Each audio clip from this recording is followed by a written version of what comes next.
গণকের কাছে কেউ যদি যায় হাত দেখায় অর্থাৎ ভাগ্য গণনা করে, তার এই যাওয়া এবং হাত দেখানোকে ইসলাম কি সমর্থন করে? এ সম্পর্কে ইসলামী স্কলারগণ বলেন, আল্লাহ রব্বুল আলামিন মানুষের ভাগ্য এটা গায়েব রেখে দিয়েছেন, এটা মানুষ জানে না। খাইরিহি ওয়া শাররিহি মিনাল্লাহি তাআলা, অর্থাৎ ভালো হোক মন্দ হোক এটা মানুষ জানে না, এটা আল্লাহর পক্ষ থেকে হয়। এটা বিশ্বাস করার নামই হলো আমি ইমানদার।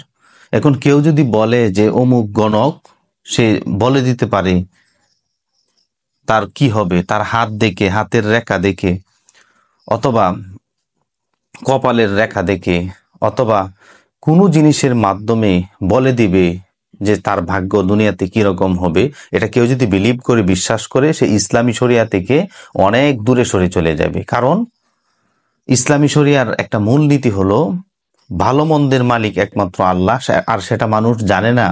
সেটা আল্লাহ রব্বুল আলামিন অদৃশ্যে রেখে দিয়েছেন, এটাকে প্রমাণ করার জন্য যে আসলেই মানুষ অদৃশ্যের মধ্যে যা আছে সেটা বিশ্বাস করে কিনা। আর যে বিশ্বাস করে তাকে বলা হয় মুমেন, আর মুমেনদের জন্যই আল্লাহ রব্বুল আলামিন জান্নাতের সুসংবাদ রেখে দিয়েছে।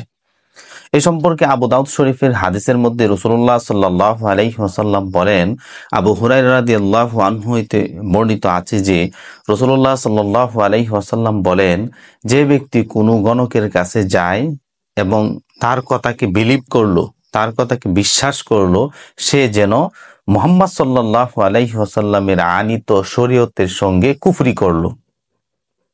আরেকটা হাদিসের মধ্যে, মুসলিম শরীফের হাদিসের মধ্যে রাসূলুল্লাহ সাল্লাল্লাহু আলাইহি ওয়াসাল্লাম বলেন, যে ব্যক্তি কোনো গণকের কাছে গিয়া তার কথাকে বিশ্বাস করলো, আল্লাহ রব্বুল আলামিন 40 দিন পর্যন্ত তার কোনো ইবাদত কবুল করবে না। এই জন্য একটা মুসলমানের উচিত অদৃশ্যের যে বিষয় সেটাকে বিলিভ করা, সেটাকে বিশ্বাস করা, ভাগ্যটাকে বিশ্বাস করা যে আমার ভাগ্য আছে।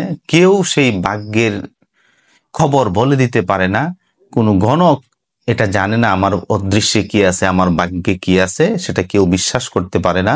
এই জন্য একটা মুসলমান কোনোদিন হাতের রেখা কোনো গণকের কাছে যাবে না দেখানোর জন্য।